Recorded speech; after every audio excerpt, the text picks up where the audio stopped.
le sort de Bazoum importe peu dans cette situation. Il s'agit de défendre des principes, il s'agit de défendre la démocratie.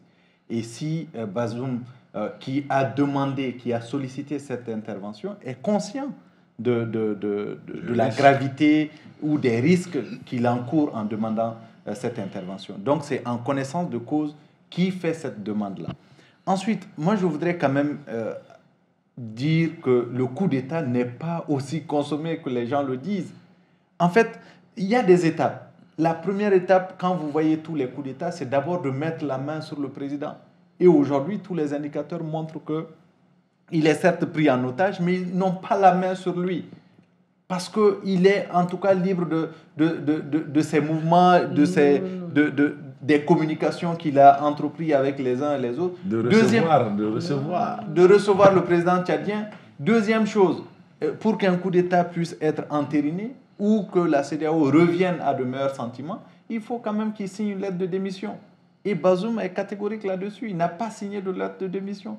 Troisième élément, il faut qu'on puisse au minimum être capable de tenir un peu de temps.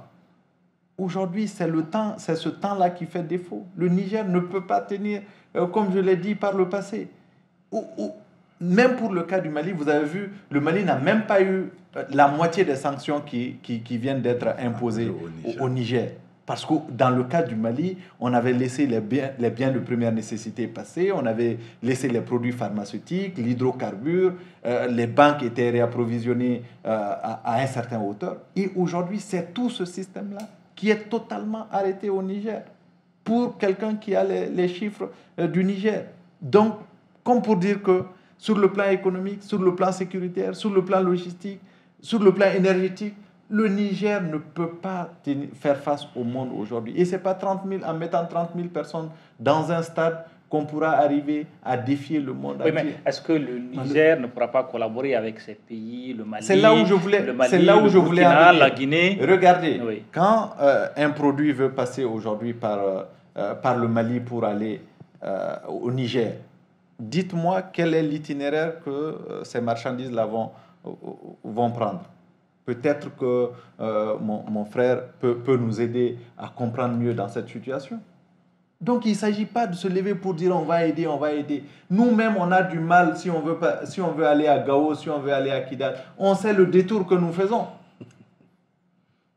Donc, si on veut convoyer même des marchandises, comment on fait? Vous avez suivi, il y a 2 jours, simplement, il y a eu des attaques d'un convoi qui partait vers Niamey. Tout ça pour montrer qu'il y a des risques aujourd'hui qu'on ne doit pas négliger. La priorité, c'est de se mettre ensemble. Quand je dis ensemble, je ne parle pas que du Mali et du Niger, je parle de la CEDEAO dans son ensemble pour faire face justement à la menace terroriste.